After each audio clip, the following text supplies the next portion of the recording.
Hi everyone and welcome to my week 3 presentation. My name is Evelyn Bright and I am a fellow classmate, and let's get started. So let's get started with this presentation. Our professor told us to listen in on his overview of the week and wanted us to really key into who he was talking about, and it was Henry Landsberger. And when you look into our book with the class, conflicts, and I believe it's resolutions, it has to deal with the final research report on the selection of mediators. That's the author, Henry Landsberger. He's the one that kind of just gave the final review on how to select a mediator and the process of that, the questioning that goes behind it, and really trying to understand why we use mediators in certain situations in business settings. When we're having a conflict and trying to find a solution and trying to get through a certain issue or problem that we're dealing with in a business, we tend to want to view things from our point of view and have a very biased look. When we bring in a mediator, it's a little bit different. A mediator, mediates the meeting between one party and another party to come to a common solution, and have an understanding of the facts and the information up front, and doesn't really have an emotional bias between the two parties. It's somebody that's third party. And, Henry Landsberger, he's the one that kind of gives you an idea of how that selection process should be of a mediator, and trying to just dial into that and make sure that it's keyed in to where when you're choosing your mediator, you're choosing somebody that is unbiased and doesn't have an emotional tie to really what is being discussed between the two parties. Uh, and so let's go to the next slide. All right, so in this slide, we had to kind of choose another book or article in regards to Henry Landsberger and who has cited him with their own readings, a scholarly journal or a scholarly article book. So who I chose was Joseph Krislov. It's a book, The Mediation Process, Practical Strategies for Resolving Conflict.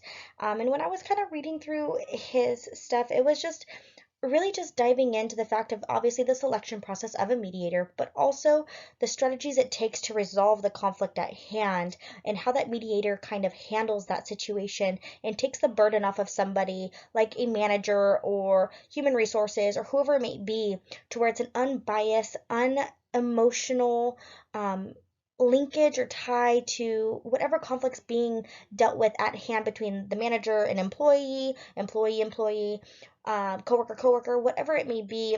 It shows the step by step and how to resolve that conflict without having to deal with the back end of it, and how that mediation process kind of works, in regards to having an unbiased setting, neutral grounds, very unemotional ties, and also dealing with having bringing all the context forward and all the facts and information forward before both parties, to where it's a very safe space to communicate and to talk, and it's very confidential, with one party or with the other, and whatever is discussed in that mediation is confidential. It's closed doors. So that's also a way of understanding the mediation process as well. So let's get started with the next slide.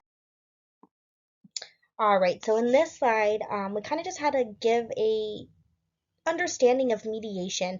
A mediation is a way for two parties to come into one room to discuss the outcomes of a contract or problem, and to hear from an outside source who has gathered information from both angles. Obviously, this is my take on how mediation is explained, and it's my view on how I kind of interpreted mediation. It provides a safe space for communication and a neutral setting for meetings.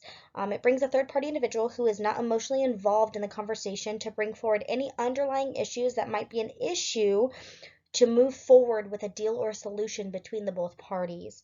Um, like I said in one of my previous slides, if it's an employee versus an employee, it alleviates the problem for the manager to have a a bias, understanding between the two employees, where one employee might feel that the other employee has a bias with the management. They would have a mediator come in, and now it's an unbiased setting, and the management can kind of just give it all over to the mediator, to where it's completely squashed on their end, and now the mediator is going to come in with all of the details and all of the information, to where management now can make their decision based on that situation at hand, that conflict, that problem, that solution between the two employees. And of course, the last slide is just a reference page of kind of all of the little things that I pulled from each of, my slides, and each of the books and articles that I pulled from, to kind of get my information. Uh, and I just wanted to say thank you guys for listening in, and I cannot wait for week 4. Let's get started with that. Have a good weekend, and everybody stay safe. Bye.